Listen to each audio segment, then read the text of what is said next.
சங்கீதம் 68ஆம் சங்கீதத்தில் நம்ம சங்கீத புத்தகத்தில் வாசிச்சோம். 20வது வசனத்தை அதுல வாசிப்போம். ஒரு ஆள் 1வது வசனமும் வாசிங்க. 20வது வசனம் முதல் வாசித்து 1வது வசனம் அதுக்கப்புறம் வாசிப்போம். நம்முடைய தேவன் ரட்சிப்பை அருளும் தேவனாய் இருக்கிறார். ஆண்டவராகிய கர்த்தரால் பாருங்க, மரணத்திற்கு நீங்கக்கூடிய ஒரு வழி உண்டு என்று அந்த வேதத்துல, அதாவது மரணத்தை குறித்தும் இந்த 68ஆம் சங்கீதத்துல சொல்லப்பட்டிருக்கிறது. உயிர்த்தெழுதலை குறித்து முதல் வசனம் சொல்லுகிறது. அதையே வாசிப்போம். தேவன் எழுந்தருளுவார். என்ன எழுந்தருள போகிறார்?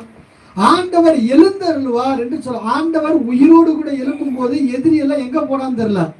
இதுவரைக்கும் சிலுவையில இருந்து இறங்கி வா, ஆண்டவரை கீழே இறங்கி வா அப்படி நிறைய காரியத்தை பேசினாங்க. ஆனா இப்போ எதிரிகள் எங்க போனான்னு தெரியல. அவருக்கு விரோதமா நின்றவர்கள், அவரை குத்தினவர்கள், அவரை அடித்தவர்கள், அவர் முகத்தை துப்பினவர்கள் யாரையுமே காணோம், எல்லாம் ஓடி போயிட்டான். இந்த சங்கீதக்காரர் மறைமுகமா நமக்கு சொல்லுகிற ஒரு வார்த்தை என்னன்னா, தேவன் எழுந்தருளுவார் என்று சொல்லப்படுகிறது. அவர் எழுந்தருளுவார், தன்னுடைய சத்துருக்களை முறியடிப்பார் என்று சொல்லப்படுகிறது. தேவன் என்றைக்கு உயிரோடு கூட எழுந்தாரோ அவர் பிரதானமான ஒரு சத்துரு இருக்கிறான். பிரதான தூதன் என்று சொல்லப்படுகிறது போல, பிரதான ஆசாரியன் என்று சொல்லப்படுகிறது போல, பிரதான சத்துரு என்று ஒருவன் இருக்கிறான். அவன் இந்த நாள் என்ன செஞ்சான்? அவனுடைய தலை ஒரு பக்கம் நசுக்கப்பட்டது. சிலுவையில இயேசு கிறிஸ்து என்றைக்கு அடிக்கப்பட்டு உயிரோடு கூட எழுந்தாரோ பிசாசுடைய தலைகள் நசுக்கப்பட்டது என்பதை நம்ம பார்க்கிறோம். சரி, கர்த்தருக்கு ஸ்தோத்திரம். இந்த உயிர்த்தெழுந்த ஆராதனையை முன்னிட்டு ஒரு வசனத்தை வாசித்து நம்ம இந்த நாள் நகர்ந்து செல்லுவோம். மார்க்கு 16ஆம் அதிகாரம் சுமார் 6வது வசனத்தை நம்ம வாசிப்போம். மார்க்கு 16ஆம் அதிகாரம் 6வது வசனம். அவன் அவர்களை நோக்கி, பயப்படாதிருங்கள், சிலுவையில் அறையப்பட்ட நசரேயனாகிய இயேசுவை தேடுகிறீர்கள். அவர் உயிர்த்தெழுந்தார், அவர் இங்கே இல்லை, இதோ அவரை வைத்த இடம் என்று சொல்லப்படுகிறது. இப்ப நல்ல கவனிங்க. ஆண்டவர் இங்க நமக்கு ஒரு காரியங்களை சொல்றாரு. அவர் வைத்த இடத்துல இல்ல. இன்றைக்கு நம்முடைய கல்லறைகள், நம்மளுடைய முன்னோர்கள், அதாவது நம்முடைய கல்லறைன்னு சொல்றதுக்கு நம்முடைய முன்னோர்களுடைய கல்லறைகளை நீங்க பார்த்தீங்கன்னா, இன்றைக்கு நீங்க தோண்டி எடுத்தீங்கன்னா உங்களுடைய எலும்பு, நம்ம யார் யாரெல்லாம் புதைச்சிருக்கிறோம் நம்முடைய சபையிலையும் கிட்டத்தட்ட 6 பேர் மட்டும் மறித்திருக்கிறாங்க. இவன் நம்ம தோண்டி எடுத்தா கூட அவங்களுடைய எலும்புகளை நீங்களும் நானும் கண்டுபிடிக்கலாம். ஆனா கிறிஸ்துவனுடைய எலும்புகளை நீங்க கல்லறையில போய் என்ன செய்ய முடியாதுங்க, கண்டுபிடிக்கவே முடியாது. ஒரு எலும்பு கூட அதை நீங்க எடுத்து கொண்டு போய் ராமேஸ்வரத்துலயும் அங்கேயும் இங்கே எங்கேயுமே கரைக்க முடியாது. ஆனா நமக்கு இந்த நாள் ஒரு ஐதீகங்கள் இருக்கிறது. மரித்தார்கள்னா அவங்க எலும்புகளையோ அவங்களுடைய இந்த நாள்ல சாம்பல்களையோ எடுத்து கொண்டு போய் எங்கேயோ கொண்டு போய் கரைப்பார்கள். ஒரு ஆத்துலயோ அல்லது ராமேஸ்வரம் கடல்லையோ அப்படியாக கொண்டு போய் கரைப்பார்கள். ஆனா இங்க ஆண்டவருடைய சாம்பலையோ ஆண்டவருடைய எலும்புகளையோ எங்கேயும் போய் என்ன செய்ய முடியல, கரைக்க முடியவே இல்லை. அவருடைய உடலை கேட்டு வாங்கினாங்க. யோசேப்பு, அதாவது அந்த யோசேப்பு என்பவர், அதாவது ஐஸ்வர்யவானுடைய யோசேப்பு அந்த இடத்ததுனால அவர் கொடுத்தார். ஆனா அவருடைய எலும்புகளை வாங்க யாருனாலையுமே முடியல, அவருடைய சாம்பலை வாங்க யாருனாலையும் முடியல. காரணம் என்ன அப்படின்னா, புதைச்சா எலும்பு மிச்சம், எரிச்சா சாம்பல் மிச்சம். ஆனா இயேசு கிறிஸ்துவுக்கு இது ரெண்டுமே இல்லை, சாம்பலும் இல்லை எலும்பும் இல்லை. ஆனா அவர் மாறாக எப்படி உயிரோடு கூட இருந்தாரு, அவர் இந்த நாள் எப்படி இருந்தாரோ அதே போல உயிரோடு கூட அவர் எழுந்தார் என்பதை நம்ம பார்க்கிறோம். அதை நான் சொல்லுவேன், மனிதன் பிறந்த நாளை கொண்டாடலாம், அவனுடைய இறந்த நாளையும் அனுசரிக்கலாம். ஆனா உயிர் தெழுந்த நாளும் மனுஷன் என்றைக்குமே அனுசரிக்க முடியாது. அது ஏசப்பா இருந்த நாட்கள்ல லாசருவுக்கு அந்த பாக்கியம் கிடைச்சது. லாசருவுக்கு அந்த பாக்கியம் கிடைச்சது. 12 வருட சிறுமிக்கு அந்த பாக்கியம் கிடைச்சது. எலியா நாட்கள்ல நீங்க பார்க்கும்போது, எலியா நாட்கள்ல 3 முறை ஜெபம் பண்ணி அந்த சாரிபாத்தினுடைய பையன் நம்ம பார்க்கிறோம், அந்த பையன் உயிரோடு கூட எழுந்தான். 3 முறை ஜெபம் பண்ணார். அப்ப இதெல்லாம் நம்ம பார்க்கும்போது இந்த 3ஆம் நாள் ஒத்து காமிக்குது. அதாவது 3 முறை முகங்குப்புற விழுந்து எலியா ஜெபித்ததுக்கு அப்புறம் தான் அந்த பையன் உயிரோடு கூட எழும்பினான். ஒரு தடவை ஜெபம் பண்ணும்போது எழும்பல, 2வது தடவை ஜெபம் பண்ணும்போது எழும்பல, 3 முறை ஜெபம் பண்ணதுக்கு அப்புறம் தான் அந்த பையன் எழும்பினான். என்ன காரணம்? ஏசப்பா 3ஆம் நாள் தான் உயிர் தெழுவார். முதல் நாளோ 2ஆம் நாள் அல்ல, 3ஆம் நாள் தான் உயிரோடு கூட எழுந்திருப்பார் என்பதற்கு அடையாளமாக இங்கே காண்பிக்கப்படுகிறது. அதே போல நீங்க பார்த்தீங்கன்னா, அதாவது ஏசப்பா எல்லா ஜெபத்திற்கும் ஒரே ஜெபத்திற்கு பதில் தருவார். தேவரே, நீர் எனக்கு எப்போதும் செவி கொடுக்கிறீர், அதனால இந்த நாள்ல எங்களுக்கு உதவி செய்யுங்க, எங்களுடைய ஜெபத்தை கேளுங்கன்னு சொல்லி ஏசப்பா ஜெபம் பண்ணும் போதெல்லாம் ஆண்டவர் பதில் தருவார். ஆனா கெத்செமனே தோட்டத்துல மாத்திரம் ஏசப்பா எத்தனை முறை ஜெபம் பண்ணாராம்? 3 முறை ஜெபம் பண்ணார். 3 முறை முதல் தடவை ஜெபம் பண்றார், பதில் வரல. 2வது முறை ஜெபம் பண்றார், பதில் வரல. 3வது முறை ஜெபம் பண்ணும்போது என்ன வந்ததுங்க? பதிலே வந்தது. ஆண்டவர் ஜெபம் பண்ணதுக்கு அப்புறம் அவருடைய வேர்வை ரத்தமாய் மாறினது. சிலுவையில ரத்தம் சிந்துகிறதற்கு முன்பாக கெத்செமனேல ஆண்டவராகிய இயேசு கிறிஸ்து ரத்தம் சிந்தினார். எதற்கு அடையாளம்? நான் சிலுவைக்கு போகிறதற்கு இந்த கெத்செமனேலயே அவர் என்ன செஞ்சாரா? ரத்தம் சிந்தினார். தேவ சித்தம் இங்கதான் இருக்குது என்பதை இயேசு கிறிஸ்து தெரிந்து கொண்டார். அதனாலதான் அவர் ரத்தம் சிந்தினார் என்பதை நம்ம பார்க்கிறோம். அதாவது யாருமே அடிச்சு வராத ரத்தம் வேர்வை ஜெபம் பண்ணி வேர்வைனா அந்த வேர்வை ரத்தமாய் மாறினது. அப்போ ஆண்டவராகிய தேவன் அவர் 3 முறை ஜெபம் பண்ணதுக்கு ஒரு பதில் தருகிறார். என்ன பதில்னா, அதாவது இதுவரைக்கும் இந்த உலகத்துல நீ வாழ்ந்த, ஆனா இதுவரைக்கும் வேர்வையினால இந்த நாள்ல சிந்தி ஊழியம் செஞ்ச, வேர்வை சிந்தி நீ ஜெபம் பண்ண, வேர்வை சிந்தி மக்களுக்கு உதவி செஞ்ச. ஆனா இப்போ உன்னுடைய வேர்வை என்னவா மாறிடுச்சு? இப்போ ரத்தமா மாறினது. அதுக்கப்புறம் என்ன, சிலுவைக்கு போக வேண்டிய நேரம் வந்துருச்சு என்கிறதுக்கு ஒரு நாள்ல சித்தமாக இருந்தது. இது தேவனுடைய திட்டங்கள். அப்ப தேவ பிள்ளைங்க நீங்க நல்லா கவனிக்கணும். கர்த்தர் இந்த நாள்ல 3 முறை ஜெபம் பண்ணதுக்கு அப்புறம் தான் பதில் வந்தது. அதே இயேசு கிறிஸ்து தான் 3 முறை ஜெபம் பண்ணுகிறார். அப்ப தேவ பிள்ளைங்க நீங்க புரிந்து கொள்ளணும், ஏன் 3ஆம் நாள் இயேசு கிறிஸ்து உயிர் தள்ளணும்? ஏன் 3ஆம் நாள் அவர் உயிரோடு கூட எழும்பணும்? இது ரொம்ப முக்கியமானது. அதாவது ஆண்டவர் எல்லா நாளையும் படைத்தார். முதல் நாள் அப்படின்னு சொல்லி பார்க்கும்போது என்ன உண்டாக்கப்பட்டது? வெளிச்சம் உண்டாக்கப்பட்டது. முதல் நாள் என்ன உண்டாக்கப்பட்டது? வெளிச்சம் உண்டாக்கப்பட்டது. சூரியன் சந்திரன் இன்னும் படைக்கப்படல. ரெண்டுமே இந்த நாள் இன்னும் உருவாகல. அந்தரங்கத்துல அது தொங்கல வானத்துல. ஆனா அதற்கு முன்பாகவே தேவன் இந்த உலகத்திற்கு வெளிச்சத்தை கொண்டு வந்தார். என்ன காரணம்னா, அது வாரத்தின் 1ஆம் நாள். ஆண்டவராகிய இயேசு கிறிஸ்து நமக்கு இந்த நாள்ல பார்க்கும்போது முதலாவது வெளிச்சம் உண்டாக கடவுது. இயேசு கிறிஸ்துவும் பார்க்கும்போது உயிர் தெழுந்த நாள் எந்த நாள்? வாரத்தின் 1ஆம் நாளா மறுநாளா? உயிர் தெழுந்தார் என்பதை நம்ம பார்க்கிறோம். வாரத்தின் 1ஆம் நாள். அப்ப நீங்க நல்லா கவனிக்க வேண்டிய ஒரு காரியங்கள், அந்த வாரத்தின் 1ஆம் நாள் சொல்லப்படுகிறது தான். நம்ம வசனத்தை வாசிப்போம். அந்த வாரத்தின் 1ஆம் நாள் ஆதியாகம புத்தகம் 2ஆம் அதிகாரம் 1வது வசனத்தை நம்ம வாசித்துக் கொள்வோம். எல்லாரும் சத்தமா யாராவது ஒரு ஆள் வாசிப்போம். இயேசு கிறிஸ்து வாரத்தின் 1ஆம் நாளில் உயிர் தெழுந்தார். ஆதியிலே தேவன் 1ஆம் நாளில் வெளிச்சம் உண்டாக கடவுது என்று கூறினார். வாசித்து பாருங்க. ஆதியாகமம் 2ஆம் அதிகாரம் 1வது வசனம். இவ்விதமாக வானமும் பூமியும் அவைகளின் சர்வ சேனையும் உண்டாக்கப்பட்டு தீர்ந்தன என்று சொல்லப்படும். அப்ப தேவன் தமது சிருஷ்டிப்பின் கிரியையை பரிபூர்ணமாக நிறைவேற்றுகிறதற்கு அடையாளமாகவும் ஞாபகமாகவும் ஓய்வு நாளை ஆசிரியப்படுகிறது என்று நம்ம இங்க பார்க்கிறோம். அப்ப பாருங்க, ஆண்டவர் எவ்வளவு அழகாக இந்த காரியங்கள் எல்லாம் செய்து வச்சிருக்கிறார் பாருங்க. அதாவது தேவனுடைய சபை ஓய்வு நாளையும் உயிர் தெழுந்த நாளையும் தேவனுடைய சித்தத்தின்படியே அதை என்ன செய்யுதுங்க? ஆசரிக்கிறது. அப்படியாக இந்த இடத்துல உருவாகி நமக்கு வருகிறது. இப்ப இயேசு கிறிஸ்து தன்னை மக்கள் எப்படி, இப்போ ஒரு காரியம், அதாவது ஏசப்பா மரித்து உயிர் தெழுகிறதற்கு முன்பாகவே சீசர்களுக்கு இதை தெளிவா சொன்னார். நான் இந்த நாள்ல மரிப்பேன், நானா உயிரோடு கூட எழும்புவேன் என்று தெளிவாக சொன்னார் ஆண்டவர். யார்கிட்ட சொன்னார்? சீசர்கிட்ட. ஆண்டவர் தெளிவாக எல்லா சீசர்கிட்டையும் அவர் சொல்லுகிறார். இந்த சம்பவத்தை நம்ம இந்த நாள்ல வாசிக்க போகிறோம். நம்ம எல்லாரும் திருப்பிக் கொள்ளுவோம். லூக்கா 9ஆம் அதிகாரத்தை 19வது வசனம் யாராவது ஒரு ஆள் வாசிப்போம். லூக்கா 9:19. லூக்கா 9ஆம் அதிகாரம் 19வது வசனத்தை வாசிப்போம்.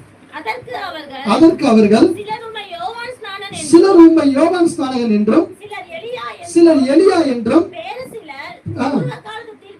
தீர்க்கதரிசிகள் என்றும் உயிர் தெழுந்தார் என்று சொல்லுகிறார்களே. இப்போ ஆண்டவர் கேட்கிறாரு, அதாவது என்ன யாருன்னு கேட்கிறாங்க ஜனங்கள்லாம் அப்படின்னு கேட்கும் போது சொல்றாங்க, ஒரு சிலர் ஏசப்பா ஒரு தீர்க்கதரிசி, சில தீர்க்கதரிசி இந்த நாள்ல மரித்து உயிரோடு கூட எழுந்து வந்தது போல வந்துட்டாங்க, சில பேர் எலியா என்று சொல்றாங்க. ஒவ்வொருத்தவங்களும் ஒவ்வொரு காரியத்தை சொல்றாங்க. இன்னைக்கு உங்ககிட்டயே வச்சோம்னாலும் ஏசப்பாவை நீங்க இதனால எப்படி ஏற்றுக்கொள்றீங்க, அவர் யார் என்று நீங்க நினைக்கிறீங்கன்னா இன்னைக்கு நம்ம சொல்லிடுவோம், யாரு அவர்? உண்மையான ஜீவனுள்ள தேவனுடைய கிறிஸ்து அப்படின்னு சொல்லிட்டு பேதுரு சொன்னது போல காப்பி அடிச்சு நம்மளும் சொல்லலாம். ஆனா இங்க வசனம் சொல்லுகிறது, யார் என்று நினைக்கிறீர்கள் அப்படின்னு சொல்லும் போது ஒவ்வொருத்தவங்களும் ஒவ்வொரு விதமா யோசித்தார்கள் சீசர்கள். ஆனா பேதுரு சொன்னாரு, நீ ஜீவனுள்ள தேவனுடைய கிறிஸ்து. அப்ப ஜீவனுள்ள தேவனுடைய உயிரோடு இருக்கிறவர் என்று சொன்னார். அப்ப இந்த வார்த்தை எங்க இருந்து வந்தது? பரலோகத்திலிருந்து வந்த ஒரு வார்த்தை. தேவனாகிய கர்த்தர் பேதுருவுக்கு வெளிப்படுத்தின ஒரு வார்த்தை. நான் சொல்றேன், ஆண்டவரை நீங்க உண்மையா நீங்க தேடினீங்கன்னா, உண்மையா அவரை நீங்க இதனால நேசித்தீங்கன்னா, உங்களுடைய மனதிலையும் உங்களுடைய நாவுகளையும் ஆண்டவர் வார்த்தையை வைப்பார். அது இந்த நாள்ல மாமிசத்தின் வார்த்தை அல்ல, ஆண்டவர் தேவனாகிய கர்த்தர் உங்களோடு கூட இடைபடுகிற வார்த்தையாக பேசுவார். அதாவது நீங்க ஒரு வார்த்தையை பேசும்போது ஜனங்களுக்கு அது ஆசீர்வாதமாக இருக்கும். சில பேர் பாருங்க, பேசுறத பார்த்தா பேசிக்கிட்டே இருக்கணும்னு தோணும். அவங்க நம்ம கூட அதிகமா பேசணும்னு தோணும். அவங்க அந்த அளவுக்கு அவங்க பேசுவாங்க. கர்த்தருடைய வார்த்தை, கர்த்தருடைய அந்த நாள்ல வார்த்தைகளை நிறைய பேசிக்கொண்டே இருப்பாங்க. சில பேர்கிட்ட பேசுங்க, அவங்களுக்கு பேசவே தோணாது. இவன் எப்படா பேச முடிப்பான், இவனை விட்டு நம்ம எப்படா போவோம்னு தோணும். ஏன்னா அந்த அளவுக்கு போட்டு அருன்னு அறுப்பான். ஆனா இங்க வசனம் சொல்லுகிறது, பேதுரு அவன் இந்த நாள்ல பேசப்பட்ட ஒரு வார்த்தை, தேவன் தான் இதை உனக்கு வெளிப்படுத்தியிருக்கிறார். இது மாமிசமும் ரத்தமும் வெளிப்படுத்தின வார்த்தை இல்லை என்பதை ஆண்டவர் சொல்லுகிறார். சரி, இதுல இருந்து என்னதான் பாஸ்டர் நீங்க சொல்ல வர்றீங்க அப்படின்னு நீங்க கேட்கலாம். இதுல ஒரு முக்கியமான ஒரு காரியங்கள் இருக்கிறது. இயேசு கிறிஸ்துடைய உயிர்த்தெழுதலுக்கும் பிசாசுகளுக்கும் நிறைய சம்பந்தம் இருக்கிறது. இயேசு கிறிஸ்துடைய உயிர்த்தெழுதல் என்றைக்குமே பிசாசுக்கு பிடிக்கவே பிடிக்காது. ஏசப்பா உயிர்த்தெழுந்த ஒரு காரியங்கள் பிசாசுக்கு என்ன செய்யாதான்? பிடிக்கவே பிடிக்காது. ஆண்டவருடைய உயிர்த்தெழுதல் யாருக்கு முதலாவது பிடிக்காது அப்படின்னா பிசாசுக்கு பிடிக்கவே பிடிக்காது. நாம் அந்த வசனத்தை நம்ம வாசிக்கலாம். இப்ப வாசிங்க, மார்க் 8ஆம் அதிகாரம் 31வது வசனத்தை நம்ம வாசிப்போம். இன்னொரு ஆள் லூக்கா 9ஆம் அதிகாரம் 22வது வசனத்தை வாசிப்போம். இது ரெண்டையுமே வாசிப்போம். மார்க் 8:31 ஒரு ஆளு, லூக்கா 9:22 ஒரு ஆள் வாசிப்போம். அல்லாமலும் மனுஷகுமாரன் பல பாடுகள் பட்டு மூப்பராலும் பிரதான ஆசாரியராலும் வேதபாரகராலும் ஆகாதவன் என்று தள்ளப்பட்டு கொல்லப்பட்டு, நல்ல கவனிங்க, 3 நாளைக்கு பின்பு உயிர் தெழுந்திருக்க வேண்டியதென்று அவர்களுக்கு போதிக்க தொடங்கினார். யாருக்கு? சீசர்கள். இப்ப நல்ல கவனிங்க, என்ன பாருங்க, ஆண்டவர் சொல்றாரு. இப்போ லூக்காவை நீங்க வாசிங்க, அப்ப நமக்கு புரியும். மேலும் மனுஷகுமாரன் பல பாடுகள் படவும் மூப்பராலும் பிரதான ஆசாரியராலும் வேதபாரகராலும் ஆகாதவர் என்று தள்ளப்படவும் கொல்லப்படவும் 3ஆம் நாளில் உயிர் தெரிந்திருக்கவும் வேண்டும் என்று சொன்னார். இந்த 2 இடத்துலயுமே இதே சொல்லுது. நீங்க மத்தேயு, மார்க்கு, லூக்கா 3 இடத்துலயுமே இந்த வசனம் இருக்கும். இப்ப நல்ல கவனிங்க எல்லாருமே. ஏன் பிசாசுக்கு பிடிக்காது என்று சொல்றேன்னா, இப்ப பாருங்க, இப்போ பேதுரு தான் யாருங்க? இந்த இஸ்ரவேலர்களின் அப்போஸ்தலன் யாரு? பேதுரு. இவர் மூலம் இந்த கல்லின் மேல் சபையை கட்டுவேன். இந்த பேதுரு மூலமாகத்தான் சபையை நான் என்ன செய்ய போறேன்? உருவாக்க போறேன். முதலாக சபை பேதுரு மூலமாகத்தான் உருவாக்க போகுது. இதெல்லாம் ஆண்டவர் சொல்லுகிறார். இப்போ இங்க பாருங்க, சீசர்கிட்ட சொல்லுங்க ஒரு காரியங்கள். நீங்க யார் என்று கேட்கிறீங்கன்னு சொன்ன உடனே பேதுரு உடனே சொன்னார், நீ ஜீவனுள்ள தேவனுடைய கிறிஸ்து என்று சொன்ன உடனே இப்ப மற்ற சீசர்ல யோசிக்கிறாங்க, ஆஹா பாரு எவ்வளவு பெரிய இந்த நாள்ல மனிதன் தேவனாகிய கர்த்தரை இருதயத்துல பேசி இவர் இந்த நாள்ல எப்படிப்பட்ட வார்த்தைகளை கிறிஸ்துவை குறித்து சொல்றாரு அப்படின்னு சொல்லி எல்லாரும் கை தட்டி இருப்பாங்க சீசர்கள் எல்லாம். இப்ப அடுத்தது இந்த நாள் என்ன சொல்றாருன்னா, இந்த வசனம் இந்த நாள்ல வாசிக்கிறோம். ஏசப்பா பேச தொடங்குறார். என்னன்னு, நான் அடிக்கப்பட போகிறேன், 4 பேர் இந்த நாள்ல அடிப்பான், பிரதான ஆசாரியர் வேதபாரகர் எல்லாரும் என்ன கொலை செய்யறதுக்கு எத்தனை பண்றாங்க, என்ன அடிப்பாங்க, என்ன கொல்லுவாங்க. ஆனா நீங்க அந்த நாள் அதை மனசுல வச்சுக்காதீங்க, நான் 3ஆம் நாள் என்ன செய்ய போறேன்? உயிரோடு கூட எழும்புவேன் சொன்ன உடனேயே அடுத்த வார்த்தையை அந்த நாள்ல பேதுரு என்ன சொல்றாப்ல வாசிங்க, 28. இந்த வார்த்தைகளை அவர் சொல்லி ஏறக்குறைய 8 நாளைக்கு பின்பு அவர் பேதுரு, சார் இது போகட்டும், இது இல்ல, இன்னொரு வசனம் இருக்கும், அதை வாசிங்க. 38 வாசிங்க, 8:32. மார்க் 8ஆம் அதிகாரம் 32வது வசனத்தை வாசிங்க. இந்த வார்த்தையை அவர் தாராளமாய் சொன்னார். அப்பொழுது இது ரொம்ப முக்கியமான காரியம். நல்ல கவனிங்க, இப்ப நல்ல கவனிங்க எல்லாரும். ஆண்டவராகிய இயேசு கிறிஸ்து அடிக்கப்பட போகிறார், கொல்லப்பட போகிறார். ஆனா நான் 3ஆம் நாள் என்ன செஞ்சிருவேன்? உயிரோடு கூட எழுந்துருவேன் சொன்ன உடனே அடுத்த வார்த்தையை ஆண்டவர் சொல்றாரு. இந்த வார்த்தை அவர் தாராளமாய் சொன்னாரு. சொன்னதுக்கு அப்புறம் என்ன ஆச்சா? பேதுருக்குள்ள என்ன புகுந்ததா? பிசாசு புகுந்து. ஒரு பெரிய திட்டமே பேதுருக்குள்ள, நல்ல கவனிங்க, ஒரு பெரிய திட்டமே பேதுருக்குள்ள வைக்கப்பட்டிருந்தது. ஆனா அந்த பேதுருடைய இருதயத்திலிருந்து வார்த்தை வருது. இப்ப என்ன வருதுன்னா, ஆண்டவரே இதெல்லாம் உமக்கு நேரிடக்கூடாது, நீர் சாகக்கூடாது அப்படின்னு சொல்லி தனியா அழைத்து கொண்டு போய் இயேசு கிறிஸ்துவை கடிந்து கொள்றார். இதெல்லாம் உனக்கு நேரிடலாமா? அந்த சம்பவத்தை நீங்க யோசிச்சு பாருங்க. இயேசு இதெல்லாம் உங்களுக்கு நேரிடக்கூடாது, நீங்க இந்த நாள் ராஜா, நாங்கெல்லாம் மந்திரி இஸ்ரேலுக்கு, ஜெருசலேம்ல நாங்க தான் மந்திரியா இருக்க போறோம், நீங்க எல்லாம் யாரா இருக்க போறீங்க, நீர் தான் ராஜா, நாங்க எல்லாம் மந்திரி ஆண்டவரே, திடீர்னு என்னென்னமோ சொல்லி காரியம் கைகுடி வரும்போது நீங்க காரியத்தை கெடுக்க பாக்குறீங்க, இதெல்லாம் உங்களுக்கு நேரிடக்கூடாதுன்னு கடிந்து கொள்றார். யார? எஜமான இயேசுவை கடிந்து கொள்றார். அப்போ கவனிங்க, உயிர்த்தெழுதலுடைய வார்த்தையை ஆண்டவர் என்னைக்கு பேசினாரோ சீசன்கிட்ட, அப்பயே சீசனுக்குள்ளே என்ன ஆனதுங்க, பிசாசு புகுந்துருச்சு. உயிர்த்தெழுதலும் பிசாசுக்கும் ஒத்தே வராத ஒரு வார்த்தை. பிசாசு யோவான் 10ஆம் அதிகாரம் 10வது வசனம் சொல்லுது, அவன் திருடவும் கொல்லவும் அழிக்கவும் வருகிறான். உங்களை கொன்னு அழிப்பான். உங்க ஆத்மாவை கொல்லுகிறதுக்கு அவன் வர்றான். உங்ககிட்ட திருடுறதுக்கு என்ன திருட வர்றான்? உங்க இடத்துல இருக்கிற இந்த நாள்ல ஒன்று இல்லாம வசனம் இல்லாம உங்களை ஆக்கணும். உங்க இடத்துல பணமோ நகையை அவன் திருட வரல, உங்க ஆத்மாவை அவன் திருட வருகிறான். நித்தியத்துக்கு போகிற ஆத்மாவை திருட வருகிறான். அதனாலதான் இங்க இந்த நாள்ல வசனம் சொல்லுகிறது, அவன் கொல்லவும் அழிக்கவும், உங்க ஆத்மாவே அழிக்கக்கூடியவனாக வருகிறான். இந்த யோவான் 10:10 எங்களுக்கு இந்த நாள்ல நான் எப்படி இதை எடுத்தேன்னா, அதாவது நம்முடைய தேசம் சுதந்திரம் கிடைத்த ஒரு தேசம், இந்திய தேசம். நமக்கு சுதந்திரம் கிடைத்த நேரம் எதுனா 10:10 என்று சொல்லப்படுகிறது. 10:10க்கு தான் சுதந்திரம் கிடைச்சதா. அதே சமயத்துல நீங்க ஒரு கடிகாரம், இந்த நாள்ல கடைக்கு நீங்க போய் ஒரு கடிகாரத்தை வாங்கினாலும் அங்க என்ன டைம் வச்சிருப்பாங்க, 10:10 என்று வச்சிருப்பாங்க. சுதந்திரம் கிடைச்ச நேரம் ஒரு பக்கம் 10:10 சொல்லப்படுகிறது. கடிகாரம் கண்டுபிடிச்ச நேரம் எதுனா 10:10 சொல்லப்படுகிறது. யோவான் 10:10 நீங்க வாசிக்கும் போது திருடன் திருடவும் கொல்லவும் அழிக்கவும் வருகிறானே என்று நம்ம பார்க்கிறோம். அப்போ பிசாசுடைய காரியங்கள் என்னன்னா, இயேசு கிறிஸ்துடைய உயிர்த்தெழுதல அவன் இந்த நாள்ல பார்க்கும்போது, அவன் இந்த நாள்ல ரொம்ப இந்த நாள்ல பார்க்கும்போது என்ன சொல்றது, அவன் வேதனை அடைஞ்சான். ஏசப்பா மரித்துட்டாரே, இதுக்கப்புறம் அவர் வரமாட்டார்னு நினைச்சவன் அவர் உயிரோடு கூட எழுந்தார் என்பதுன்னா அவனுக்கு என்ன ஆயிடுச்சுங்க, ரொம்ப கஷ்டமாயிடுச்சு. அதனாலதான் இந்த வசனம் சொல்லப்படுகிறது, அவர் உயிர்த்தெழுவார் என்ற வார்த்தை பிரசங்கம் படும்போது இவர் ஆண்டவர் இந்த நாள்ல பார்க்கும்போது அவர் சொல்றாரு, உடனே பிசாசு பேதுருக்குள்ள புகுந்துட்டான். எந்த யார் மூலமாக சபையை இப்ப கட்ட போறாரோ, யார் மூலமாக அஸ்திபாரத்தை போட போறாரோ, எந்த பேதுரு மூலமாக சபை என்று முதல் சபை உருவாக்கப்படுகிறதோ அந்த பேதுருவே பிசாசு என்ன செய்யறான், டார்கெட் பண்றான். நீங்க இதனால ஒரு காரியத்தை சொல்ற நல்லா மனசுல வச்சுக்கோங்க.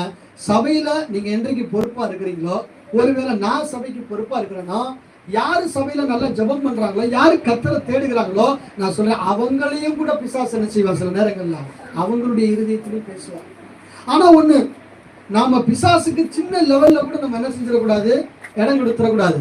நான் நினைக்கிறேன், பேதுருவே இந்த சபையின் மேல், இந்த கல்லின் மேல் சபையை கட்டுவேன், ஓ மேலதான் சபை உருவாக போகுது அப்படின்னு சொன்ன உடனேயே பேதுருவுக்கு என்ன இருக்குங்க, ஒரு காரியம் ஆயிருக்கும். ஆஹா, என் மூலமா தான் சபை உருவாக போகுது, என் மூலமாகத்தான் நிறைய காரியங்கள் இதனால உருவாக போகுது அப்படின்ற ஒரு காரியம். ரெண்டாவது, இதுக்கு முன்பாக நீ ஜீவனுள்ள தேவனுடைய கிறிஸ்துன்னு பேசின உடனே இந்த ரெண்டு காரியத்தை வச்சு பார்க்கும்போது பேதுருதான்ப்பா எல்லாத்துக்கும் பெரியவர், பேதுருதான்ப்பா பயங்கரமான ஒருவர், அவர் தான்ப்பா பிஷப் அப்படின்னு நினைக்கும் போது அவருக்குள்ள ஒரு சின்ன பெருமைகள் என்ன செஞ்சிருக்கோம். உடனே இந்த நாள் இந்த வசனத்தை உயிர்த்தெழுதல் என்ற ஒரு வார்த்தை வரும்போது பிசாசு உள்ள இருந்து பேச ஆரம்பிக்குது. ஆண்டவர் சொல்லல அவனுக்கு பின்னாக இருக்கிற பிசாசு அப்பாலே போ அப்படின்லாம் சொல்லல.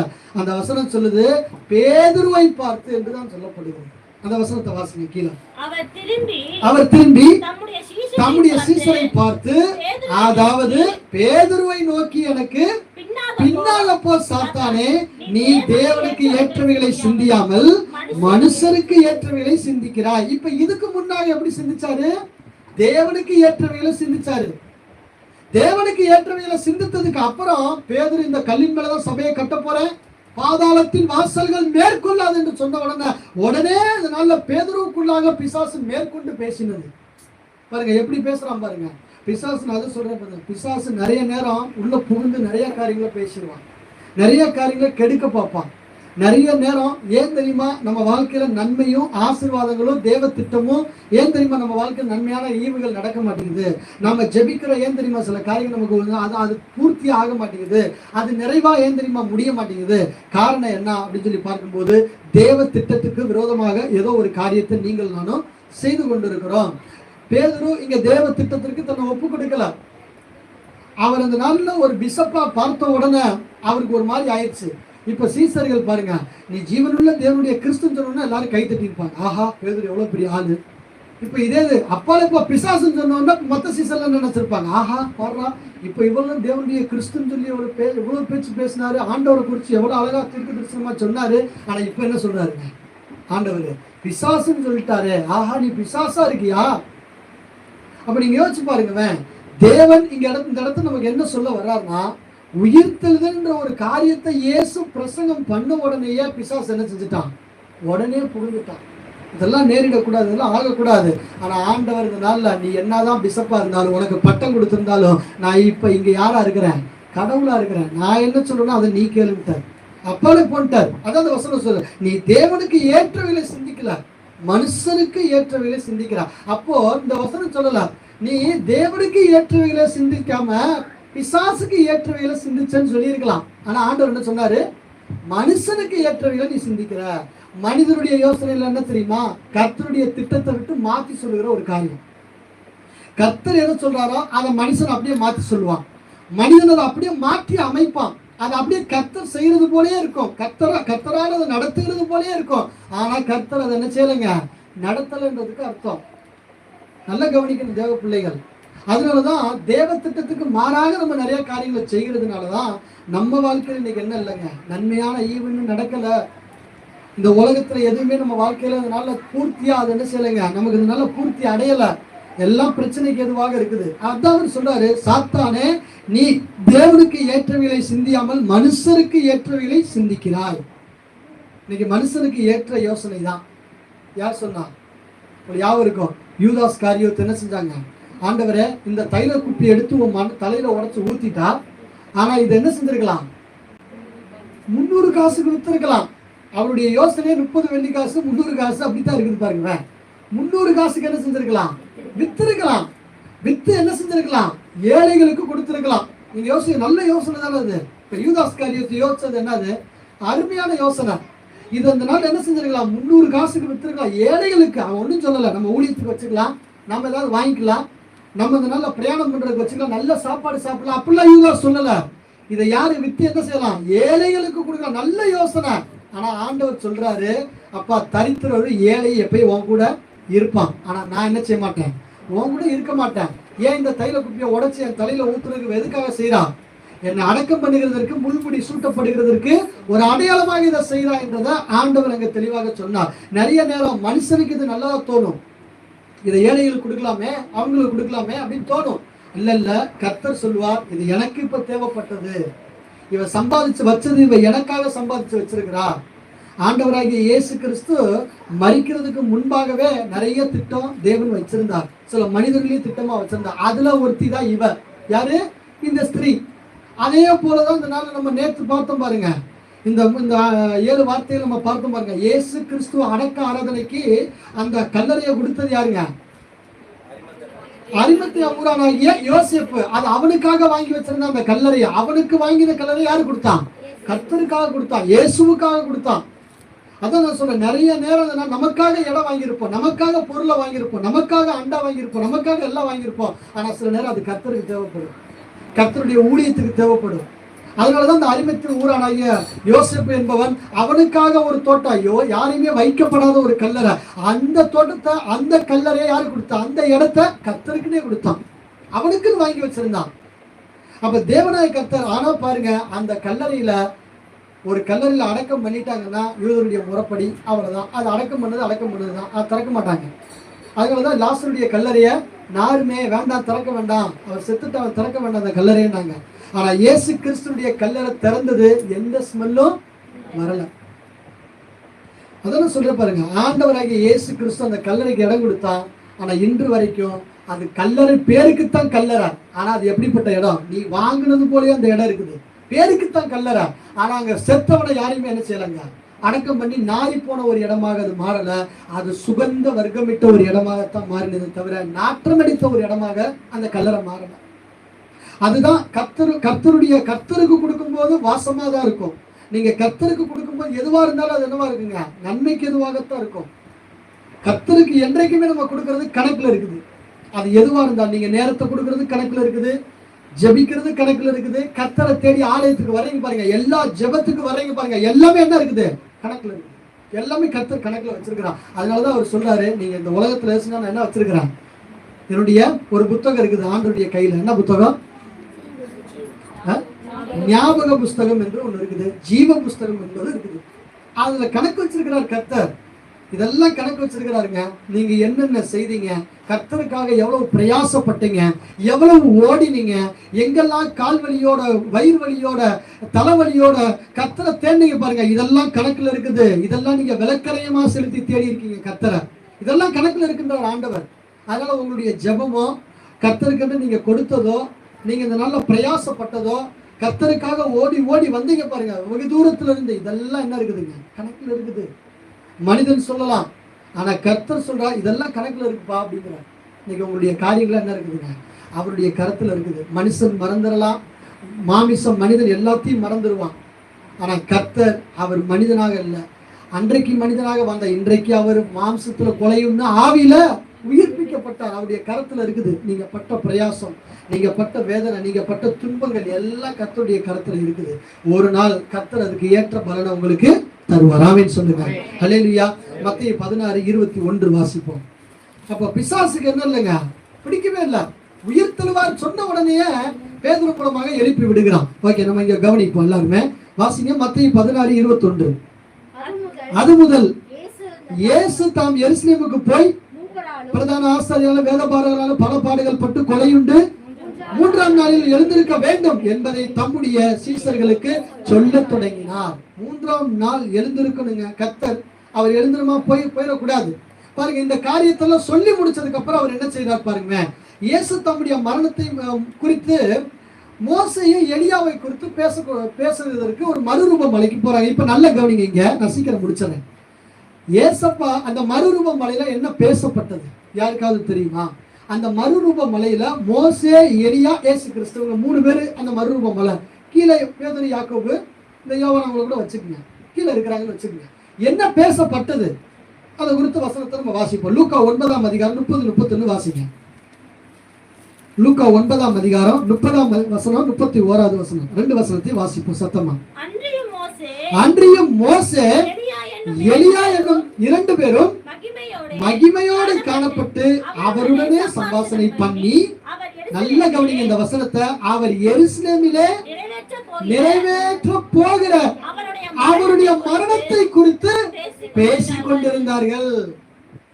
எத்தனை பேர் தியானிச்சீங்க? மோசே, எலியா, இயேசு கிறிஸ்து 3 பேரும் மறுரூப மலையில என்ன தெரியுமா தியானிக்கிறாங்க? ஏசப்பா மரிக்க போகிறார், அதே சமயத்துல அவர் என்ன செய்ய போறாரு, உயிர்த்தெழமா போகிறார். இந்த சம்பவத்தை குறித்து பேசிக் கொண்டிருக்கிறாங்க. எப்படி இந்த சம்பவம் இந்த நாள்ல நிறைவேறும், யார் மூலமாக நிறைவேற போகுது, எப்படி நிறைவேற போகுது, அது அவங்களுக்குள்ள உள்ள டீலிங். யாரு? மோசே, எலியா, இயேசு கிறிஸ்து. இவங்க 3 பேருக்குள்ள உள்ள ஒரு டீலிங். இவங்க 3 பேருக்குள்ள பேசிக் கொண்டிருக்கிறாங்க. என்ன பேசுறாங்க என்பது சீசருடைய காதுல விழவே இல்லை. இங்க கூட பாருங்க, சீசர்கள் தேவனுடைய திட்டத்தை மாற்றதான் நினைக்கிறாங்க. அடுத்த வசனம் சொல்லுது 32. பேதுருவோ அவனோடு இருந்தவர்களோ நித்திரை மயக்கமாய் இருந்தார்கள். ஆகிலும் அவர்கள் விழித்து அவருடைய மகிமையையும் அவரோட நின்ற 2 பேரையும் கண்டார்கள். இப்ப அவங்க சொல்றாங்க, உமக்கு ஒரு கூடாரமும். இப்ப இவங்க பேசினது என்ன? மரணத்திற்கு என்னவோ அந்த காரியத்தை போய் செய்யணும், உயிர்த்தெழுதலுக்கு என்னவோ அந்த காரியத்தை போய் செய்யணும். ஆனா சீசர்கள் இங்க என்ன செய்யறாங்க? திட்டத்தை மாத்துறாங்க. என்ன மாத்துறாங்க?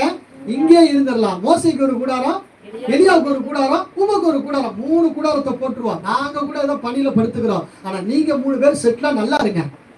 இப்ப இந்த யோசனை பாருங்க, ஒரு பக்கம் நல்லா தான் இருக்கும், மனிதன் யோசிக்கிற யோசனை எல்லாம் நல்லா தான் இருக்கும். ஆனா கர்த்தர் அவர் 3 பேர் பேசினது என்ன? மரணத்தை குறித்ததான காரியத்தை சீக்கிரம் செய்யணும். இது பேசப்பட்டது 9ஆம் அதிகாரத்துல. இன்னும் அதிகாரம் நிறைய இருக்குது. லூக்கால 23 அதிகாரத்துக்கு மேல இருக்குது. இதெல்லாம் கடந்து போகணும். இவ்வளவு காரியங்களை செய்ய, மரணத்துக்கு உண்டான காரியமும் அதே சமயத்துல அந்த வசனம் அழகா, அவர் எருசலேமிலே நிறைவேற போகிற அவருடைய மரணத்தை குறித்து பேசிக் கொண்டிருந்தார்கள். எருசலேம்ல எதெல்லாம் நிறைவேறணும், எப்படி எல்லாம் நிறைவேறணும், இந்த காரியத்தை குறித்து பேசும்படியாகத்தான் மோசே, எலியா வந்தார்கள். கடைசியா வரப்போகிற 2 சாட்சியும் இவர்கள் தான் என்று ஒரு பக்கம் வேதத்தில் நமக்கு தெளிவாக எடுத்து காட்டுகிறது. இவர் 2 பேர் தான் வருவாங்க என்று சொல்லப்படுகிறது. ஏன்னா தண்ணீரை ரத்தமா மாத்தினது யாருங்க? மோசே. வானத்தை அடைத்தது எலியா. இவர் 2 பேர் வருவாங்க என்று சொல்லப்படுகிறது. இன்னொரு கூட்டம் ஒரு பக்கம் சொல்லப்படுகிறது, இல்லை ஏனோக்கு தான் வருவார் என்று சொல்லப்படுகிறது. சரி, அதை நம்ம வரும்போது நம்ம கட்டாயமா நம்ம எல்லாரும் கண்ணுள்ளாக நாம பார்க்கத்தான் போகிறோம். அதை நம்ம இதனால தியானிக்க வேண்டாம். சரி, கர்த்தருக்கு இதனால மகிமை உண்டாகட்டும். அப்ப ஆண்டவர் இங்க நமக்கு சொல்லுகிற ஒரு காரியங்கள் என்ன அப்படின்னா, பிசாசுக்கு என்றைக்குமே உயிர்த்தெழுதல் பிடிக்காத ஒரு விஷயம். அப்போ உங்களையும் அவன் எப்படி நினைக்கிறான், நீங்க சாகணும் ஆனா உயிர்த்தெழக்கூடாது. புரியுதா நான் சொல்றது உங்களுக்கு? நாம இந்த உலகத்துல பாவம் செஞ்சு செத்துறணும், ஆனா உயிரோடு கூட எழும்பக்கூடாது. பாவத்துல செத்தா உயிரோடு எழும்ப முடியாது. நரகத்துக்கு தான் போகணுமே தவிர எங்க போக முடியாது, பரலோகத்துக்கு போக முடியாது. அதனாலதான் பாவத்துக்கு செத்து நீதிக்கு பிழைத்து அப்படின்னு சொல்லி பாக்குறோம். நம்ம ஞானஸ்தானம் எடுக்கும்போது நம்ம பாவம் செத்துருக்கணும். ஞானஸ்தானம் எடுக்கும் போதே போதகர் படுக்க வைப்பாரு பாருங்க தண்ணிக்குள்ள, அப்பயே நம்ம பாவம் செத்துருக்கணும். அப்பயும் சில பாவம் ஜாகமத்தான் இருக்குது. நல்லா மூச்சை பிடிச்சி அங்கேயே அமைக்கிருந்தா நீ பரலோகத்துக்கு வந்திருப்ப. உன்னை ஒழுங்காக ஞானஸ்தானம் எடுத்து மேல ஏற்றி வச்சு உன்னை அழகுபடுத்தி உனக்காக ஒரு பாட்டை பாடி, ஆமா அடக்கம் பண்ணி ஒரு பாட்டை பாடி உனக்காக இந்த நாள்ல ஒரு பிரசங்கம் பண்ணப்பட்டு உனக்கு திருவிருந்து கொடுத்து உனக்கு இத்தனையும் கொடுத்து ஆலயத்துல கொண்டு உட்காந்து இன்னும் நீ பாவம் செய்யறப்பா. சொல்லுவாங்கல்ல, என்னதான் அதனால குளிப்பாட்டி நான் நடு வீட்டுல சொல்லுங்க யார வச்சா நாய வச்சாலும் அது எங்க போகுங்க, வெளியில. அது போலதாங்க. நான் அதுக்கு நான் நாயின்னு உங்களை சொல்லல, சரியா? நம்மள நாயின்னு காணானியா சரி தன்னை தாழ்த்தினான். நாயின்னு உங்களை சொல்லல.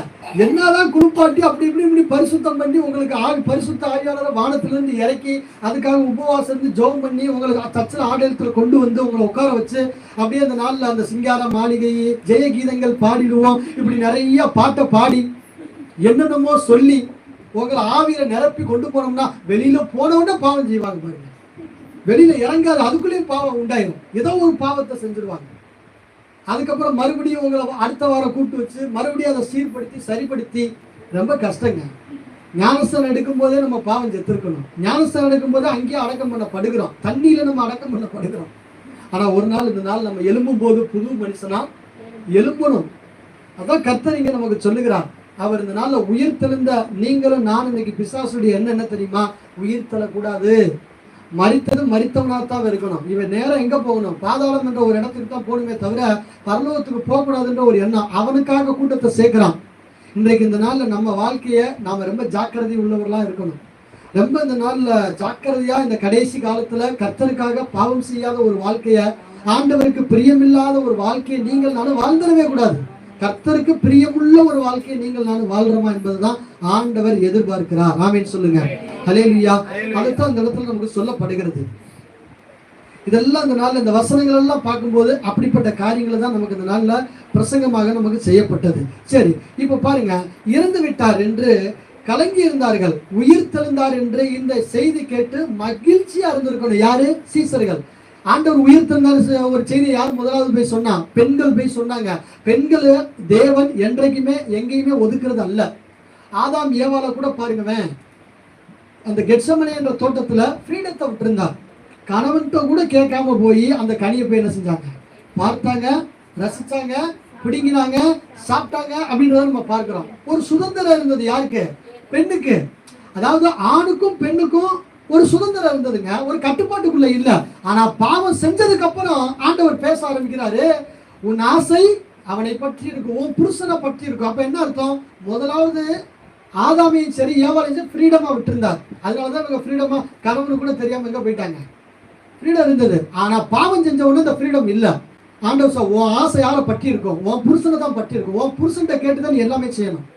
உன் புருஷன்ட்ட கேட்டுதான் ஒரு பொருளை வாங்கணும். நீ ஆசைப்பட்டு ஒரு கம்பல் வாங்கினாலும் யார்கிட்ட போகணும்? உன் புருஷன்ட்ட நீ போய் ஆகணும். அந்த மாதிரி ஆயிடுச்சு. உன் ஆசை யாரை பற்றி இருக்குமா? உன்னுடைய புருஷனையே பற்றி இருக்கும். அவனே நீ பற்றி இருக்கணும். அவன் என்ன சொல்றானோ நீ அதை கேட்கணும். அவர் நீ சம்பாதிச்சு வந்தாலும் உன் இஷ்டத்துக்கு நீ வாங்கக்கூடாது. உன் புருஷன்ட்ட கேட்டு ஒவ்வொன்னா வாங்கு. ஏன்? ஆதாம் முதலாவது பாவம் செய்யல. யார் பாவம் செஞ்சான்? ஏவாள் பாவம் செஞ்சான். அதனாலதான் புதிய ஏற்பாட்டில் நமக்கு சொல்லப்படுகிறது, யார் வஞ்சிக்கப்பட்டா? ஸ்திரீயானவளே வஞ்சிக்கப்பட்டாலே தவிர ஆதாம் என்ன செய்யப்படல? வஞ்சிக்கப்படல. அதான் அவர் சொல்றார், ஒரு ஃப்ரீடம் இருந்தது பெண்ணுக்கு. இந்த பெண்ணுடைய ஃப்ரீடம் அப்பயே கொடுத்து வச்சிருந்தார். இவ பாவம் செஞ்சதுனாலதான், ஏவாள் என்றவங்க அந்த கனியை புசித்து பாவம் செஞ்சதுனாலதான் அந்த ஃப்ரீடம் புடுங்கப்பட்டது. புடுங்கவே பட்டுருச்சு. இனிமே உன் ஆசை யாரை பற்றி இருக்கும்?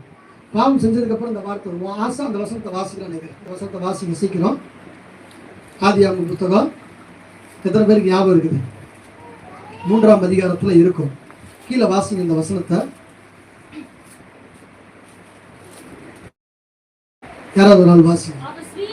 அவர் ஸ்திரீயை நோக்கி, நீ கர்ப்பவதியா இருக்கும்போது உன் வேதனையை மிகவும் பெருக பண்ணுவேன், வேதனையோட பிள்ளை பெற்றுவ, உன் ஆசை யார பற்றி இருக்குமா? உன் புருஷனை பற்றி இருக்குமா? அவன் தான் உன்னை ஆளுவான். நீ உன் கணவரை நீ ஆளக்கூடாது. உங்க கணவரை நீங்க என்னைக்குமே ஆளக்கூடாது. கணவன் தான் உங்களை ஆளணும். ஆனா இன்னைக்கு எல்லா வீட்டுல எப்படி இருக்குதுங்க? மனைவி தான் கணவனை ஆள்றாங்க. கணவன் மனைவி ஆள்றது இல்ல, மனைவி தான் என்ன செய்யுதுங்க? கணவனவே ஆழ்ந்து கொண்டிருக்குது. எங்கேயா போயிட்டு வந்துட்டியா, இங்கே போனியா, அங்க போனியா, எதையாவது ஒன்று பேசி கணவன் என்ன செய்யுதுங்க? ஆண்டு கொள்றது. வசனம் சொல்லுது, ஸ்திரீக்கு ஒரு ஃப்ரீடம் கொடுத்து வச்சிருந்தாருங்க. அவர் ஒடுக்கி வைக்கல ஸ்திரீய. பாவம் செஞ்சதுக்கு அப்புறம் தான் இந்த ஃப்ரீடம் புடுங்கப்பட்டது. என்னைக்கு லிப்டிக் போட்டியோ அன்னைக்கு புடுங்கப்பட்டுச்சு. என்னைக்கு நீ மேக்கப் போட்டையோ, என்னைக்கு நீ பியூட்டி பார்லர் போய் உன்னை அலங்காரம் படுத்தினையோ, அப்பயே உன் அழகு, உன்னுடைய காரியங்கள் எல்லாம் புடுங்கப்பட்டது. யோசித்து பாருங்க. எல்லாத்தையும் புடுங்கினார் ஆண்டவர். ஸ்திரீட்ட இருந்த அந்த அதிகாரம், அந்த நாள்ல என்ன சொல்றதுங்க, ஃப்ரீடத்தை அப்படியே புடுங்கினார், சுதந்திரத்தை புடுங்கினார் என்பதை பார்க்கிறோம். அதனாலதான் இங்க கர்த்தர் சொல்லுகிறார், அப்ப கணவனுக்கு ஒரு மனைவி. அதனாலதான் வசனம் சொல்லுது, அதனால மனைவிக்கு தலை கணவன், கணவனுக்கு தலை கிறிஸ்து, கிறிஸ்துவுக்கு தலை தேவன் என்று சொல்லப்படுகிறது. இப்படி ஆர்டர் வைஸா இருக்குது. இந்த ஆர்டரை நீங்க குலைக்கணும்னு நினைக்கிறீங்க பார்த்தீங்களா? பெண்களுக்கு நல்ல ஒரு இடத்துல வச்சிருந்தார் தெரியுங்களா உங்களுக்கு? நல்ல ஒரு இடம். எப்படி ஆண்களுக்கு இதனால ஒரு சுதந்திரம் இருந்ததோ அதே போல பெண்களுக்கு ஒரு சுதந்திரம் இருந்ததுங்க. ஏவாளுக்கு அதை கெடுத்துக்கிட்டாங்க. ஏவாள் அதை கெடுத்துக்கிட்டாங்க. ஆனா நான் சொல்றேன், ஆணையும் என்ன செஞ்சாங்க? உயிர்த்தெழுதல் அப்போ, நல்ல கவனிங்க, ஏசப்பா உயிர்த்தெழுதல் அப்போ ஆணும் கூட இதை கெடுத்துக்கிட்டாங்க. எப்படி சொல்றேன்னு பாக்குறீங்களா? ஆண்டவராகிய இயேசு கிறிஸ்து உயிர்த்தெழுவார்னு யாருக்கு அறிவிக்கப்பட்டது? பெண்களுக்கு அறிவிக்கப்படல, சீசர்களுக்கு அறிவிக்கப்பட்டது, அப்போஸ்தலர்களுக்கு அறிவிக்கப்பட்டது. ஆனா ஒரு அப்போஸ்தலர் கூட என்ன இல்ல, உயிர்த்தெழுதலை பார்க்கறதுக்கு ஒரு ஆள் கூட ஓடி போகவே இல்லை. ஆனா யார் முதலாவது வந்தா? ஸ்திரீகள் தான் முன்னால் வந்தாங்க. அந்த ஸ்திரீகளுக்கு தான் அவங்க மூலமாக பேதுருக்கு அறிவிக்கப்பட்டது. பாத்தீங்களா? அப்ப அங்க ஸ்திரீகள் அந்த நாள்ல ஆண்டவர் மறுபடியும் அவங்களை கொண்டு வருகிறான். நீங்க வஞ்சிக்கப்பட்டீங்க, பாவம் செஞ்சுட்டீங்க, ஆனா இந்த ஒரு சுவிசேஷம் உங்க கையில தான் கொடுக்குறேன் நான். ஏன்னா நீங்க தான் என்ன செஞ்சீங்க? தேடி வந்தீங்க. சிலுவையில ஆண்டவராகிய இயேசு கிறிஸ்து அடிக்கப்படும் போது தனக்கு அன்பாய் இருந்த சீசன்ட்ட தான் யாரை ஒப்பு கொடுத்தாருங்க? தன்னுடைய அம்மாவை ஒப்பு கொடுத்தார். அதே போலதான் நான் சொல்றேன். அதுக்கு என்ன அர்த்தம்? மனவாட்டியை ஒப்பு கொடுக்கறதுக்கு ஒரு பக்கம் சமமாக இருக்கிறது, சபையை ஒப்பு கொடுக்கிற ஒரு சபை சமமாக இருக்கு. அன்னைக்கு இதை சொல்ல முடியல. அன்பா ஒப்பு கொடுத்தோம்னா, அன்பை எந்த சபை அன்பா இருக்குதோ அந்த சபைக்கு தான் என்ன செய்வாருங்க? ஆத்மாக்களை கொடுத்துட்டே இருப்பார், அடுத்தடுத்து கொடுத்துட்டே இருப்பார். ஆனா அந்த சபையில அன்பு பெருகணும், அன்பு குறையக்கூடாது. கொஞ்சம் பேரா இருக்கும்போது அன்பு நல்லா காட்டுவாங்க, ஜாஸ்தி ஆயிடுச்சுன்னா அன்பு அப்படியே குறைஞ்சிடும். நான் சொல்றேன், எவ்வளவு பெரிய சபையா இருந்தாலும் சரி, அன்பு குறைகிறதுக்கு வாய்ப்பு இருக்குது. ஆட்கள் கூட கூட அன்பு குறைஞ்சிக்கிட்டே இருக்கும். நமக்கு தெரியும், முதல் சபை இந்த சபை எபேசு சபை. ஆதில் கொண்டிருந்த அன்பை நீ விட்டாய். சபையில கம்மியா இருக்கும் போது அன்பு இருந்தது, சபையில ஆட்கள் கூடும்போது என்ன ஆயிடுச்சு? இப்போ அன்பு குறைஞ்சு போச்சு. அதனாலதான் அவர் சொல்ற, ஆதில் கொண்டிருந்த அன்பை நீ விட்டா. சபையை ஆரம்பிக்கும் போது அன்பா இருந்தீங்க, சபையை ஆரம்பிக்கும் போது அன்புல நீங்க இந்த நாள்ல புரண்டு வாழ்ந்தீங்க, அன்புல மிதந்தீங்க. ஆனா இப்போ அன்பு இல்லை. நீங்க ஆண்டவர் எதிர்பார்க்க சபையில அன்பு. எவ்வளவு பெரிய வரம் பெற்றவனா இருக்கட்டுங்க, எப்பேற்பட்ட மனிதனா இருக்கட்டுங்க, சபையில் அன்பு இல்லைன்னா ஒன்றுமே இல்லை, எதுவுமே இல்லை. அதுதான் இங்க சொல்லப்படுது. அப்ப ஸ்திரீகள் அப்படின்னு சொல்லி பார்க்கும்போது, அந்த ஸ்திரீகள்கிட்ட தான் ஆண்டவர் முதலாவது உயிர்த்தெழுதலை கர்த்தர் சொன்னார். நீங்க போய் என்ன செய்யுங்க சொல்லுங்க. இவர்கள் தான் போய் சொல்லி என்ன செய்யல, நம்பல. யாருமே எந்த சீசனும் நம்பல.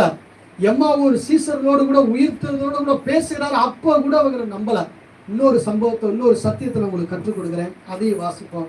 யோவான் 20ஆம் அதிகாரத்தை எல்லாரும் திருப்பி கொள்வோம். யோவான் 20ஆம் அதிகாரம் 17வது வசனத்தை நம்ம வாசிப்போம். இயேசு அவளை நோக்கி, என்னை தொடாதே, நான் இன்னும் என் பிதாவினிடத்திற்கு ஏறி போகவில்லை. நீ என் சகோதரத்திற்கும் போய், நான் என் பிதாவினிடத்திற்கும் உங்கள் பிதாவினிடத்திற்கும் என் தேவனிடத்திற்கும் உங்கள் தேவனிடத்திற்கும் ஏறி போகிறேன் என்று அவர்களுக்கு சொல் என்றார். மகதலேனா மரியாள் போய் தன் கர்த்தரை கண்டதையும் அவர் தன்னுடனே சொன்னவைகளையும் சீசர்களுக்கு அறிவித்தாள். வாரத்தின் முதல் நாளாகிய அன்றைய தினம் சாயங்கால வேளையிலே சீசர்கள் கூடியிருந்த இடத்தில் யூதர்களுக்கு பயந்ததினால் கதவுகள் பூட்டப்பட்டிருக்கையில் இயேசு வந்து நடுவில் நின்று உங்களுக்கு சமாதானம் என்று சொன்னார். அப்ப நல்ல கவனிங்க, 17வது வசனம் சொல்லுது. நல்ல கவனிங்க, எல்லாரும் முடிக்க போறேன். 17வது வசனம் சொல்லுது, ஸ்திரீ என்ன சொன்னாங்க? என்ன தொடாதன்னார். ஆனா தோமாவை என்ன செஞ்சாரு? தொட்டு பாருங்க.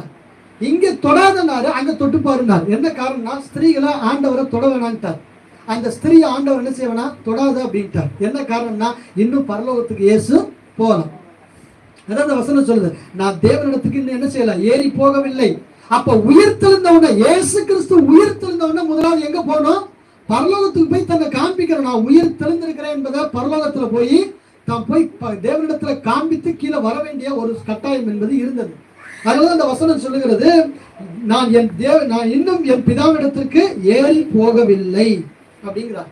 மாம்சத்துல அவர் கொலையும்னா ஆவியில உயிர்ப்பிக்கப்பட்ட அந்த ஆவியில பரலோகத்துக்கு போகணும். பரலோகத்துக்கு போய் அதனாலதான் சொல்ல, மாம்சத்துல யாரும் எங்க போக முடியாது.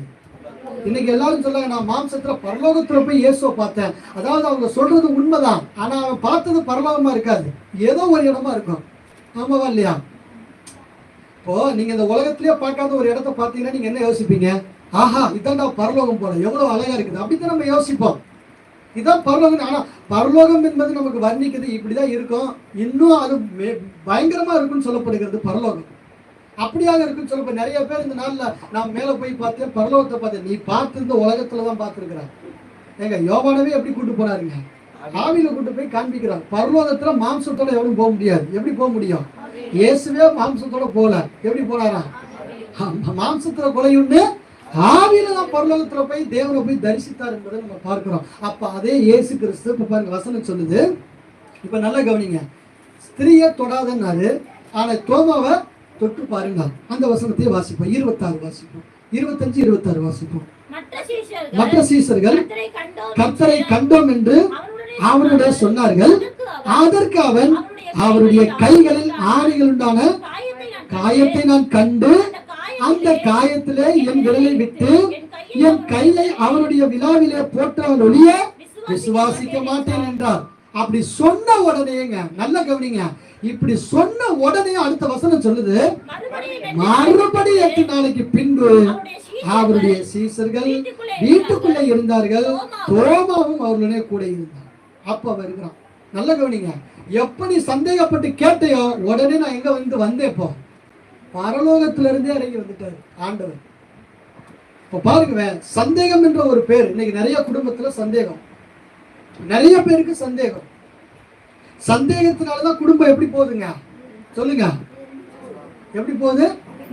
2ஆ போகுது, இல்ல 4ஆ போகுது. ஏன்னா பிள்ளை ஒரு பக்கம், மனைவி ஒரு பக்கம், கணவன் ஒரு பக்கம், அதை கட்டி வச்ச பாஸ்ட் ஒரு பக்கம், 4ஆ பக்கமா பிரிஞ்சு போகுது. இந்த சந்தேகம்ன்ற ஒரே நோக்கத்துக்காகத்தான் இப்படியாக பிரச்சனைகள் வருகிறது. இந்த சந்தேகம் தான் யாருக்கு வந்துச்சு? தோமாவுக்கு வந்துச்சு. இதைத்தான் கர்த்தர் இந்த நாள்ல பரலோகத்திலிருந்து இறங்கி வந்தாராம் 8 நாளைக்கு பின்பு. அப்ப 8 நாள் அவர் எங்க இருந்திருக்கிறாரு? பரலோகத்துல இருந்திருக்கிறார். என்ன செய்தார்? பரலோகத்துல என்ன பண்ணார் தெரியல நமக்கு. தேவனோடு கூட உறவாடி கொண்டிருந்தார். ஆனா இங்க பூலோகத்துல அப்பா உன் சீசனுக்கே சந்தேகமா இருக்கு, தயவு செய்து இறங்கிப்போ. உன் சீசனுக்கே கீழே சந்தேகமா இருக்குது, நீ சீக்கிரம் இறங்கி போ அப்படின்னு. அதனால ஏசப்பா உடனே என்ன செஞ்சுட்டாரு? ஆவியில வந்துட்டார். பரிசுத்த ஆவியா இதனால இருக்கிறார். அதனாலதான் இன்றைக்கு பரிசுத்த ஆவியா நம்ம ஆராதிக்கலாம் அப்படின்னு சொல்லப்படுகிறது. அவர் இறங்கி வந்துட்டார்.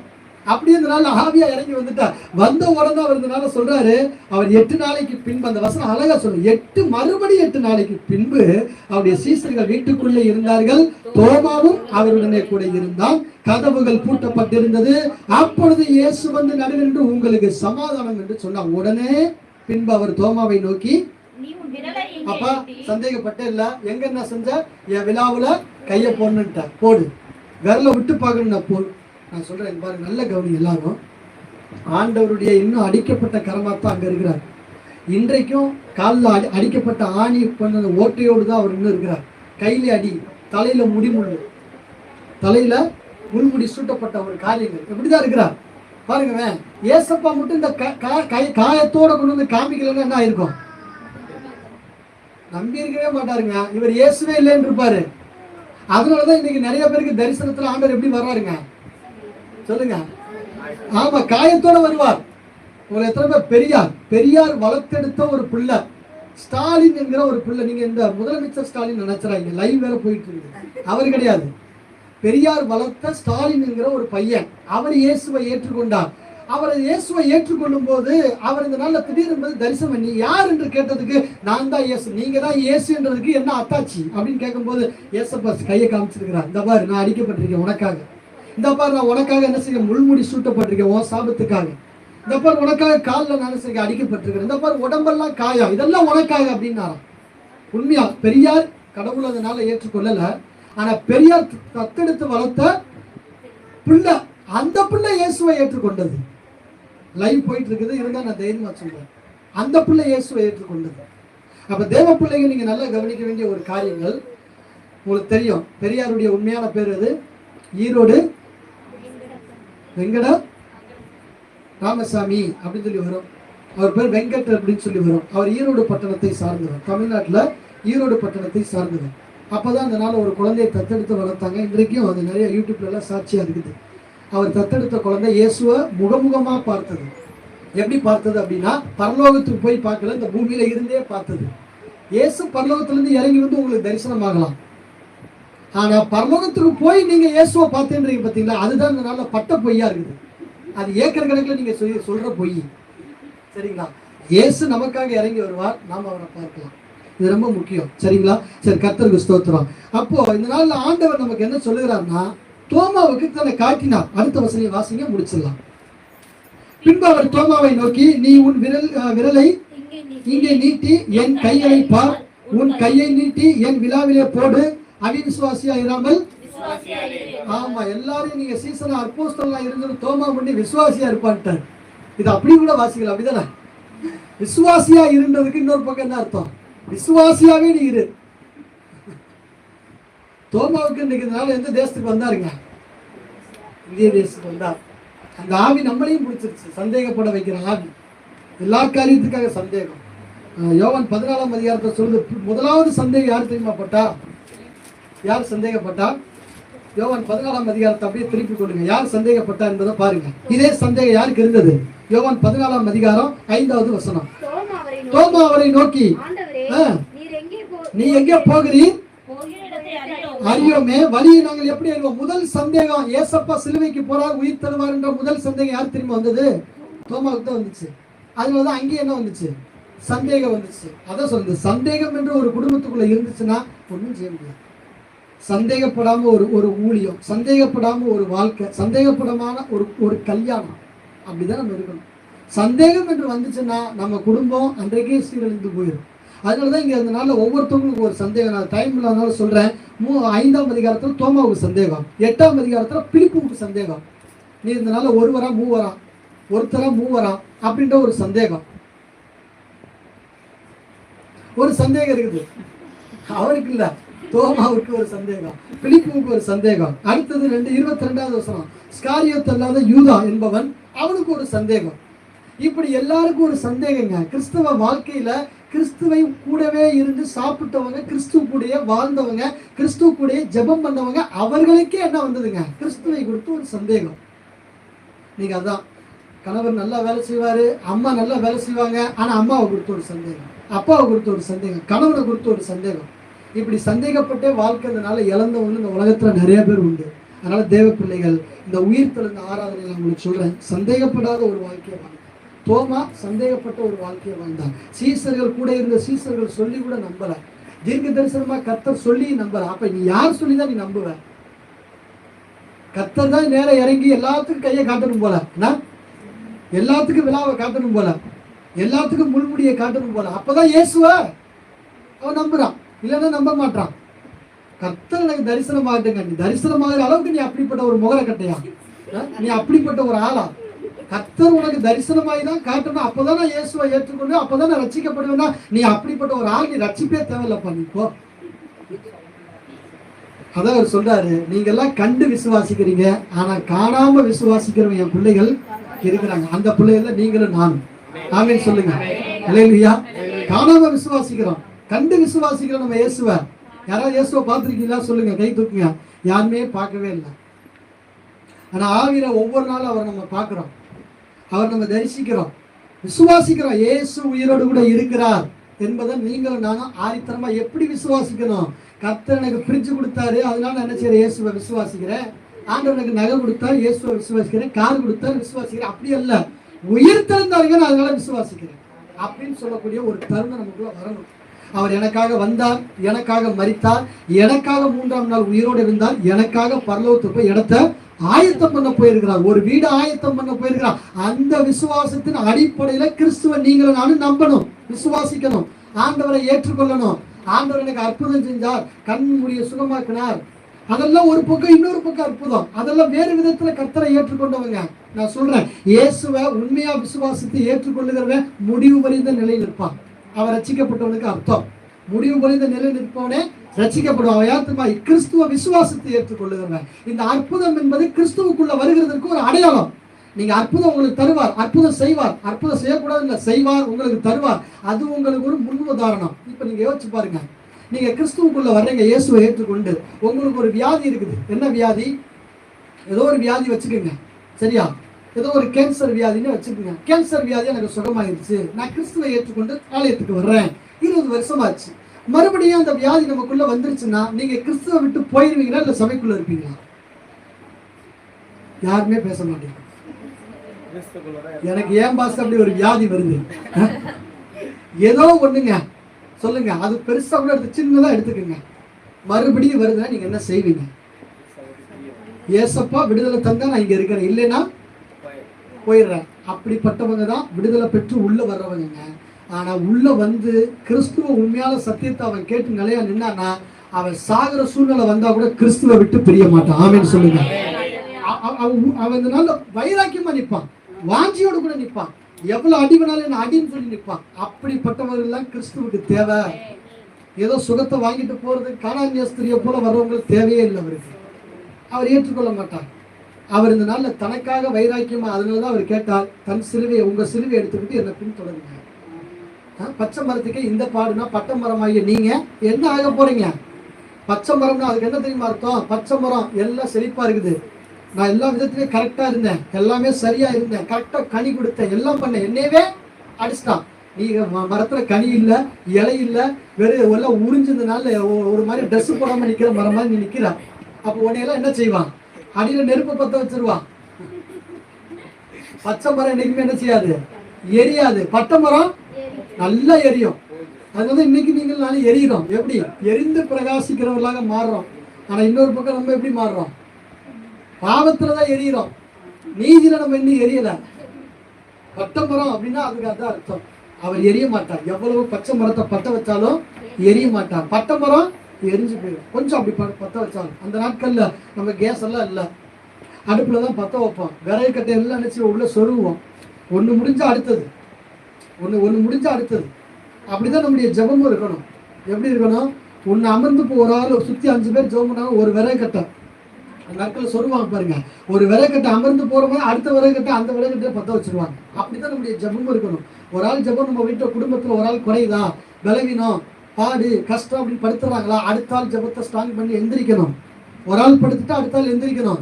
அவங்க தான் ஜெபம் பண்ணுவாங்க, இன்னைக்கு அவங்க உடம்பு சரியில்லை, எங்க குடும்பம் அவ்வளவுதான். இல்ல ஒன்னே அப்படி அதுக்கு தான் வச்சிருக்கிறார். அவங்களுடைய சந்ததி நீ எதுக்கு உருவாகி வந்த? இன்னாருக்கு பிள்ளை நீ எதுக்கு உருவாகி வந்த? உனக்கு எதுக்கு ஜெபராஜ்னு பேர்லாம் வச்சிருக்கிறாங்க? என்ன காரணம்? நீ ஜெபிக்கிறதுக்கு தான்ப்பா வச்சிருக்கிறாங்க.